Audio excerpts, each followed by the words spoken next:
Actually, Natalie, could you read it? Example of female empowerment. How about while serving 12 years in the U.S. Army, females would purposely get pregnant to avoid deployments or get out of doing work or go home early because of cramps. There's only feminism in a free country provided by men.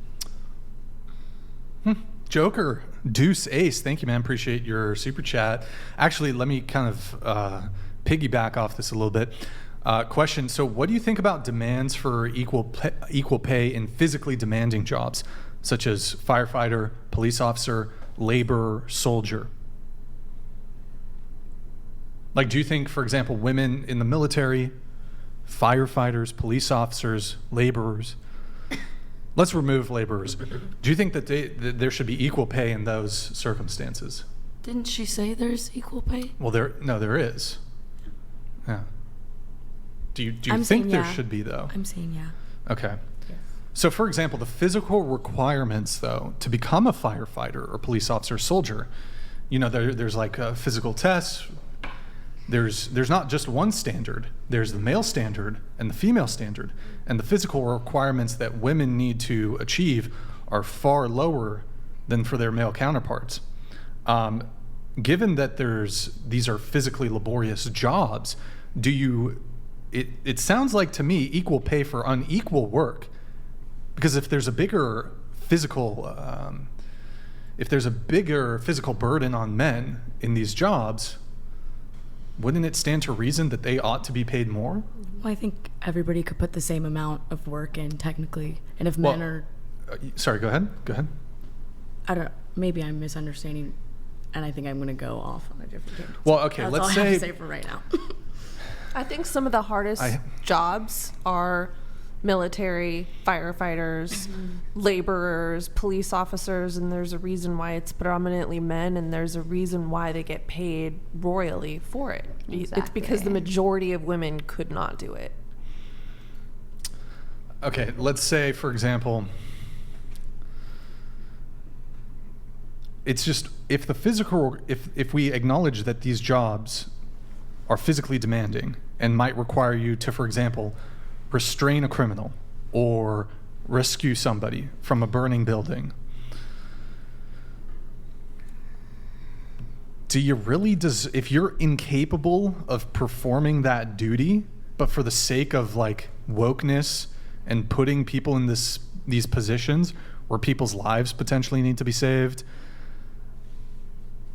where's the argument for it being justified to give someone equal pay? You talking to me? Huh? You talking to me? Yeah. I mean, I meant it more in a general sense. It's just like I've seen these videos, for example, and look, I think there's space for women to be involved in firefighting, being police officers, soldiers, depending on what, but I've seen these videos of, for example, there's like 2 or 3 female police officers trying to restrain a male, and they're just incapable of doing it. Like they cannot physically, like with force, restrain the male. Mm-hmm. Whereas if it was like, I don't know why you're laughing. I'm not laughing. But if it was just one man or 2 males, they would have been capable of restraining this individual. But we're talking about payment, so we're saying the 3 women police officers should be paid less because they're less capable, is what you're saying? I mean, if part of your job involves dealing with criminals, and if we care about, here's another component of this, if a woman is incapable of physically restraining a man, she's going to be much quicker to use lethal force than a man will.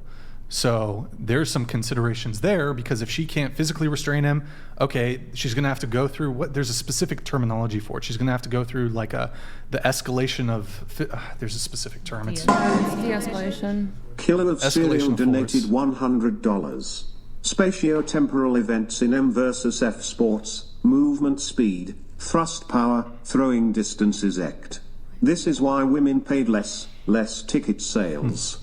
They only work as hard as they are biologically able. Word. I don't know, it just occurs to me, it's like, if you got to pay 4 people to do the job of what 2 people could do. Yeah. I think Sorry. You can go first. I was going to say, I think for the sake of diversity, our society is being more inclusive. And I think that can be dangerous for many reasons. It puts the officers, firefighters, whatever female, whichever profession it is, it puts them at risk. But I think that ultimately it's up to the employer to gauge what is necessary in terms of what their physical capabilities are when contributing to the workforce. If you're getting on a plane, I was gonna say. Uh-oh. you're getting on a plane, God. okay? All right. Would you rather have the pilot be just like a dude, ex-military, super qualified, got the job, you could argue probably in spite of being a white dude, or would you rather have someone who came up through the ranks of like the diversity, equity, and inclusion program? She's a woman, but she only got in there so the company could be like, look at our ESG score. It's freaking awesome. We have female pilots. But you get to be with a female pilot. Who would you rather fly with? Well, the guy, because he's more qualified. Yeah. I'm not attached to money like everybody else here, I guess. I don't care. If the woman was just as qualified, then it doesn't matter. Then it wouldn't matter. I think But I missed the difference between the two. Wait, Nick, private chat really quick. I'm sorry. Someone coming from an ex-military Qualified guy. background, qualified, or someone that Who they rose up to the specifically- DEI ranks. Yeah, got the job because they added to that Because they were a diversity woman. percentage.